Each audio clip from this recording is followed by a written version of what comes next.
Tom, a classic scenario of passing the buck, it seems. The Premier just fronting the media moments ago, saying that it was up to Jeanette Young to make this final decision and that she had absolutely no say in the final decision to get Sarah Caspin to her father's funeral. We do know that late in the piece, the government did approve for her to see her father's body in private while wearing full PPE, which included a hazmat suit, a mask and a face screen. But yes, today the Premier has said while she understands that there are so many heartbreaking situations coming out of these border exemptions and restrictions, that it was up to the CHO to make this final decision. We're in a global pandemic at the moment.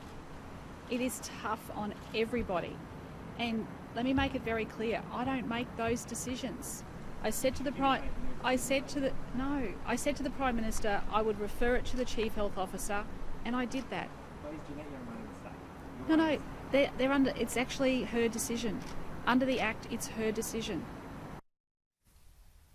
The Premier also denied that she was playing the victim card as well, maintaining that the Prime Minister did in fact bully her when he attempted to intervene in this case. But Tom, there is some good news coming out of this. We know Brisbane father Mark Keynes is desperate to say goodbye to his 4 children who are currently in New South Wales. He's been told that this Christmas will likely be his last, and as of yesterday it was only revealed that 1 child would be allowed to say goodbye, but right now the Health Department says they are looking into letting all 4 children come into Queensland to say that.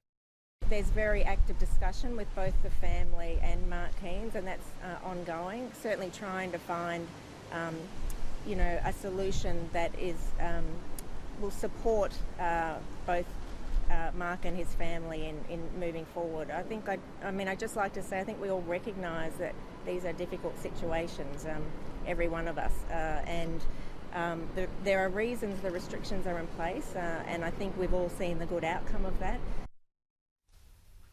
Now, of course, if these exemptions are approved, the family will need to fork out tens of thousands of dollars for that hotel quarantine. Thankfully, there is a GoFundMe account set up right now. It's standing at $227,000. So a sort of bittersweet moment for the family there. But when it does come down to this special unit that looks at these exemptions, the opposition leader, Deb Frecklington, says this system is broken and more needs to be done.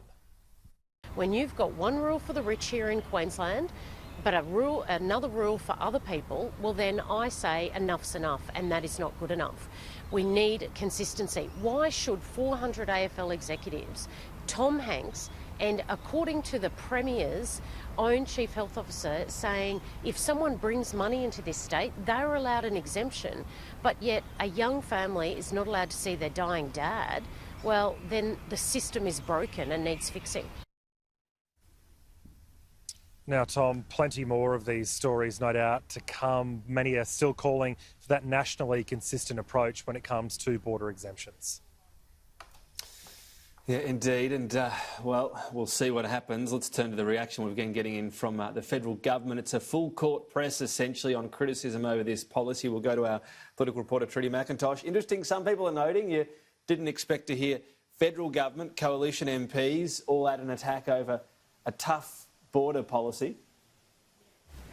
Yeah, there's somewhat of an irony there, Tom, but this is being taken incredibly seriously by the Morrison government. Today, you really get a sense that frustrations have reached a boiling point here, with Morrison government ministers going out of their way, lining up to take potshots, essentially, at the Queensland Premier. The Finance Minister, Mathias Cormann, leading the charge this morning on Sky News. His attacks quite personal, calling Annastacia Palaszczuk nasty and cold-hearted as a result of this decision. He also has cast significant doubt on the claim that the Premier is making that she herself could not have done anything further. She couldn't have intervened in this case. The Finance Minister says that essentially doesn't pass the pub test. But this is his comments and the reaction from the Premier when she got quite emotional. It is completely and utterly disproportionate. I just can't get my head around that somebody could be so cold-hearted and so harsh and so nasty. She's only the Premier of the state. She's only the Premier of the state. I mean, that's, really? Honestly, you can't tell me that if the Premier of Queensland had said to the Chief Health Medical Officer, let's be compassionate, proportionate and sensible here, you can't tell me that the Premier of Queensland, if she had so chosen, would not have been persuasive in getting a more caring and more appropriate outcome here. Well, I say to Mathias, I mean, these are difficult decisions and they're heartbreaking. I'm human just like everyone else. These issues hurt me deeply. They hurt me deeply because during this pandemic I've lost loved ones as well. So I know exactly what people are going through. Okay?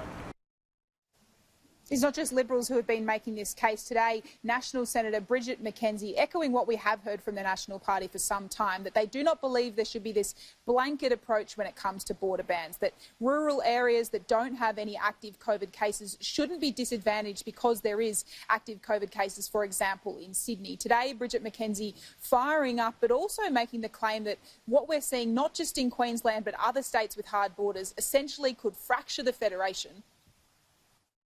I think this is a huge challenge for Federation that we have not seen in 120 years.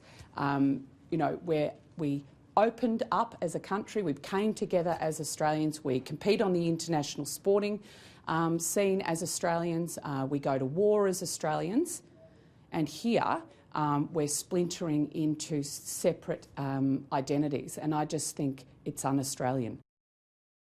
Now, Tom, we're a week on for that National Cabinet where the Prime Minister was unable to broker this deal on a hotspot model for dealing with these border policies. Today, the Queensland Premier saying essentially that she's no closer to adopting a hotspot approach, claiming she hasn't even seen a definition despite the fact that one was released by the Commonwealth a week ago. She says that she'd like to see other states go first as a trial before she'd be willing to accept that approach.